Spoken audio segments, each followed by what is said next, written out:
Your Excellencies, distinguished guests, ladies and gentlemen, on behalf of the United Kingdom and our co-host, the Government of Canada, I am delighted to welcome you to this conference, and thank you, Christia, for your great support and enthusiasm for doing this conference and hopefully hosting one in Canada next year.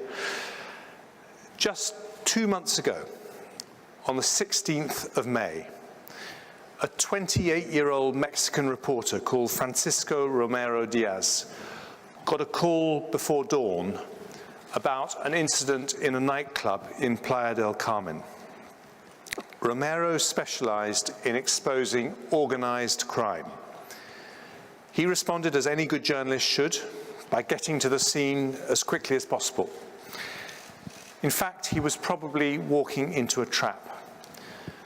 As he arrived, Romero was ambushed and shot dead.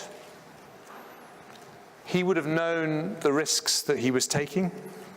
In the previous 2 months, he'd been detained by the police, allegedly for refusing to pay a bribe, and abducted by armed men.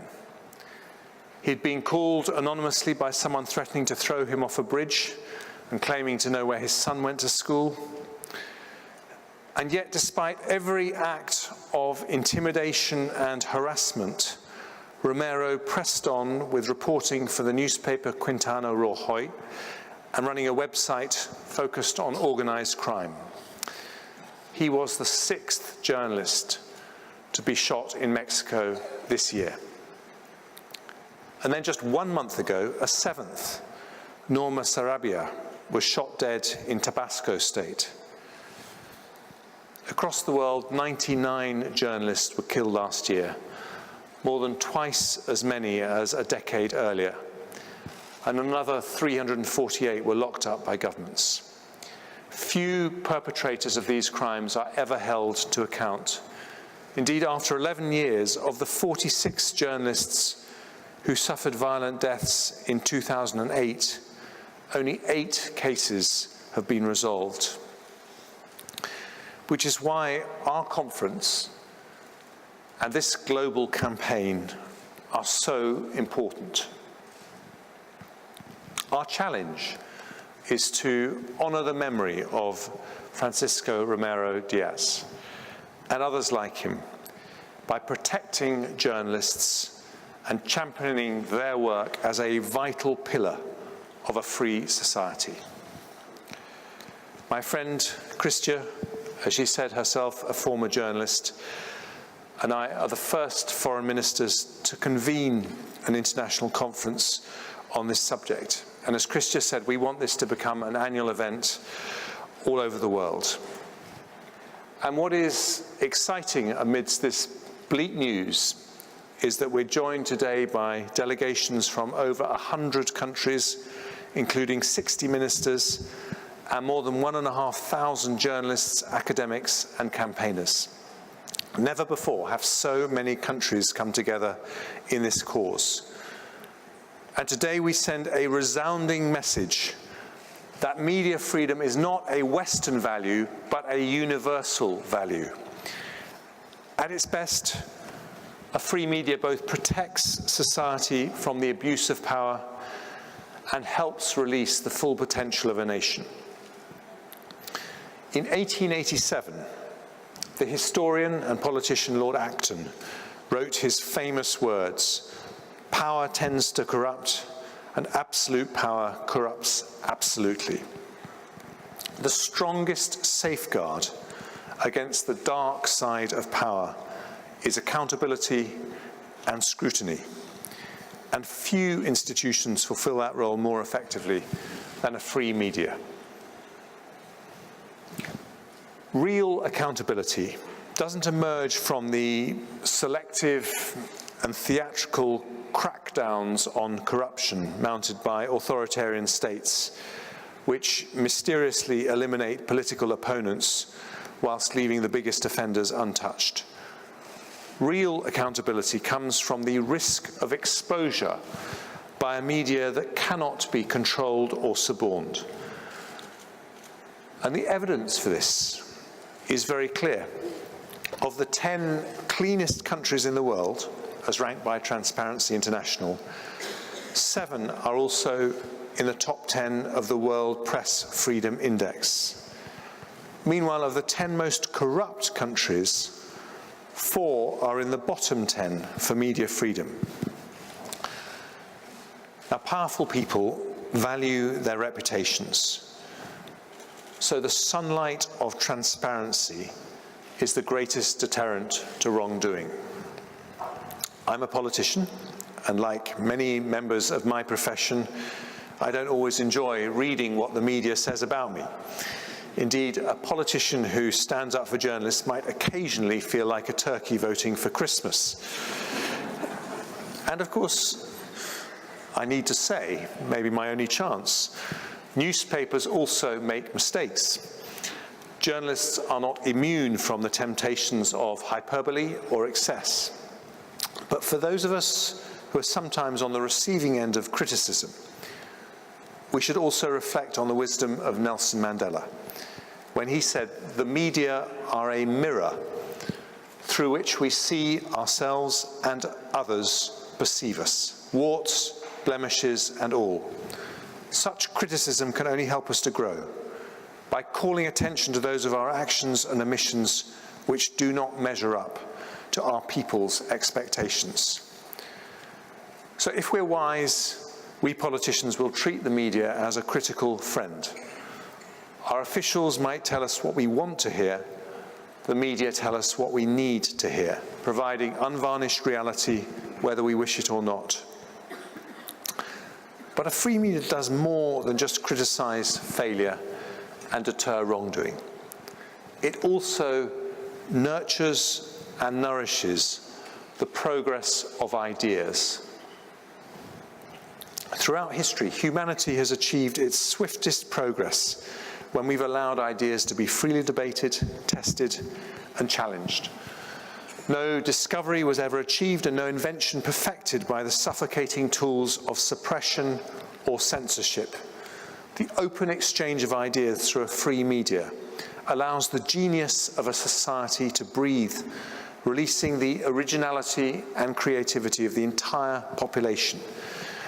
As the great thinker John Stuart Mill wrote, "The peculiar evil of silencing the expression of an opinion is that it is robbing the human race.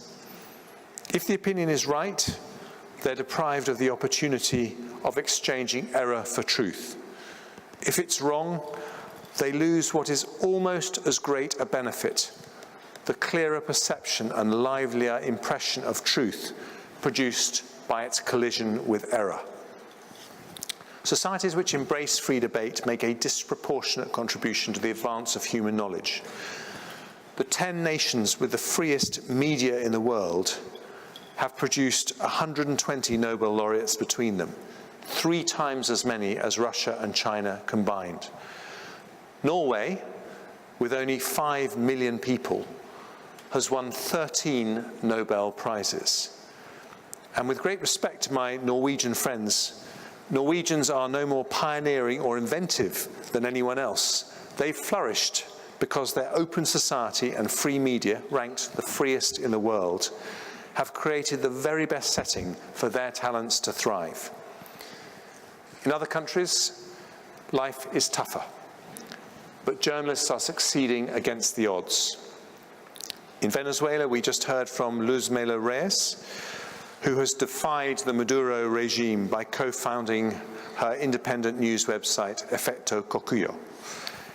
In Kazakhstan, Gulnara Bakanova runs the website Holonews, which exposed how fish stocks in the Ural River have been devastated by poisoning. In Peru, Gustavo Gorriti of IDL Reporteros has brought to light a series of corruption scandals involving business, the government, and the judiciary. But sadly, in many countries, the situation continues to deteriorate. In China, automated censorship and the Great Firewall block access to thousands of news websites, with millions of people employed to censor content, fake social media posts, and manipulate online debate. The first person to establish a website in China focused on human rights was an activist called Huang Qi. He was jailed in 2016, and nothing has been heard from him since a secret trial in January, though he's in poor health. Now, we've raised the case with the Chinese authorities, and I urge them again to disclose Huang Qi's fate and provide the medical care he needs. In Vietnam, Trang Thi Nga produced video evidence of police brutality, only to get a 9-year prison sentence in 2017. So again today I call on the Vietnamese authorities to release her. In a world where Washington Post columnist Jamal Khashoggi was murdered inside a Saudi diplomatic property, and talented young journalist Lyra McKee was shot dead by dissident Republicans in Northern Ireland, it would be easy to succumb to fatalism. But we must resist that, because if we act together, we can shine a spotlight on abuses and impose a diplomatic price on those who'd harm journalists or lock them up for doing their jobs. So today I want to announce 5 practical steps the British government will take alongside our partners. Firstly, we'll join other governments to establish a new global media defence fund to be administered by UNESCO. This will take forward the UN Plan of Action on the safety of journalists.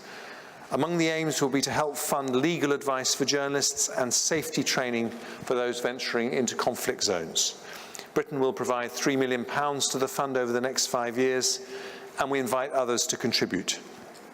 Secondly, we'll establish an international task force to help governments deliver their commitments on media freedom, including by developing national action plans. Every year at the UN General Assembly, we'll meet to review progress of the task force, commending those countries where media freedom is getting better and agreeing what should be done when it's not. Thirdly, my special envoy Amal Clooney has convened a panel of experts to advise countries on how to strengthen the legal protection of journalists, and I'd encourage all governments to draw on the advice of that panel and respond to its recommendations. For our part, the British government will ensure that whenever we propose or amend a law, we will consider the potential impact on press freedom. And earlier today, my colleague, Minister Harriet Baldwin, announced that our Department for International Development will spend up to £15 million on new programmes to promote media freedom across the world. Fourthly, Chrystia Freeland and I will bring together a contact group of like-minded countries to lobby in unison when media freedom comes under attack. Our aim is for this to be a rapid response mechanism, helping foreign ministers and ambassadors to react as one when abuses take place. And finally, I invite every country represented here to sign the Global Pledge on Media Freedom, resolving that we'll work together as a coalition to promote this cause and meet again next year.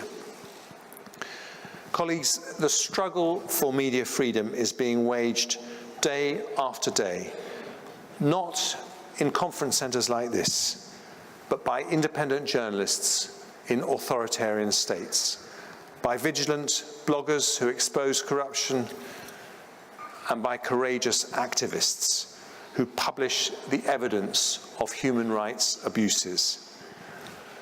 There is no place for neutrality in this struggle. We are on the side of those who seek to report the truth and bring the facts to light. We stand against those who suppress or censor or exact revenge.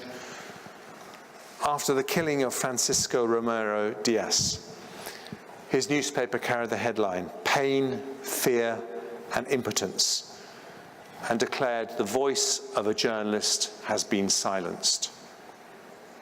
In the end, we all face a choice. Ignore the threats, and we tolerate the stifling of independent voices and the dangers of unaccountable power. But defend our values, and nations will flourish from the free exchange of ideas. By coming to this conference, each and every one of the 1,000 people here has made that choice. We've pledged to do what it takes, and no less, to ensure that instead of being silenced, the plural and varied voices of a free media are nurtured and encouraged as the most important contribution to the open societies that are the foundation of human progress. Thank you very much.